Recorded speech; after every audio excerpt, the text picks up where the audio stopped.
umuhanzi Ngabo Medard Jobert, umwe mu bahanzi bakunzwe ku rwego rwo hejuru.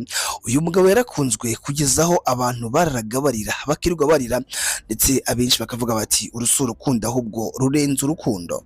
Zimwe mu ndirimbo ze mwakunze muri benshi, Akaramata, Amayobera ndetse n'izindi nyinshi cyane. Uyu mugabo yagiye abaha n'indirimbo abenshi bagiye bavuga yuko ari indirimbo zari zirimo ubuhanga bwinshi, dore yuko umuziki nyarwanda aribwo wari ugitangira kumenyekana, ari komedi yabahaye umuziki karahava. Rero magingo aya ngaya uyu muhanzi ngira ngo murabizi ntago akiririmba indirimbo za secular cyangwa se indirimbo bita izisi, ubu ngubu akaba yarihebeye umuziki wa gospel. Rero nkuko abafana bagiye babyifuza bavuga bati rwose Meddy turagukumbuye, umunsi ku munsi baba bamusaba yuko uyu mugabo yazaza kuririmbira cyangwa se gutaramira mu Rwanda, dore yuko aheruka mu Rwanda nyuma y'imyaka 6 ni muri concert yakoreye muri Biki Arena, aho yari kumwe n'umuhanzi Neo. Byari ku munsi wo kwita izina ribwo umugabo aheruka muri imisozi igihumbi. Rero umufana we yagize ati, yanditse muri comment aramubwira ati turagukumbuye, dukumbuye indirimbo zawe, ati dukumbuye ibihangano byawe. Ni byinshi yagiye akora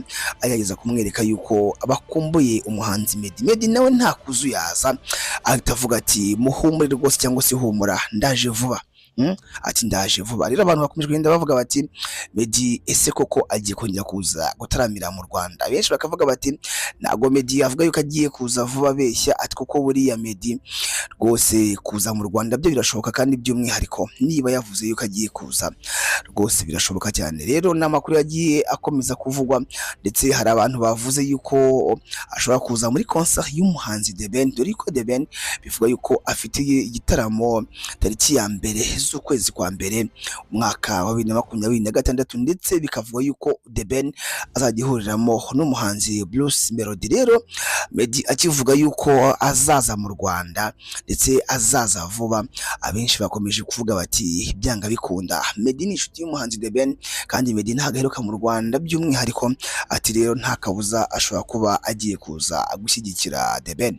Ibi ngibi ni byagiye bivugwa, nanone bakavuga bati ese The Ben yuko azabakoreze igitaramo gisanzwe cyangwa se cy'indirimbo za secular, ese Meddy ashobora kuzaza akaririmbamo indirimbo za gospel cyangwa azaririmba za ndirimbo ze za kera, agenda twibutsa imiziki ngayo nguko. Rero Meddy yavuze yuko agiye kuza cyangwa se azaza vuba mu Rwanda, ndetse by'umwihariko akaza gutaramira abanyarwanda. Iyi ngiyi ni YouTube channel yacu kandi yitwa Taratibu World, mu gace twita Taratibu Update, aho tugeza mu bagiye cishikana muri showbiz by'umwihariko no muri sport.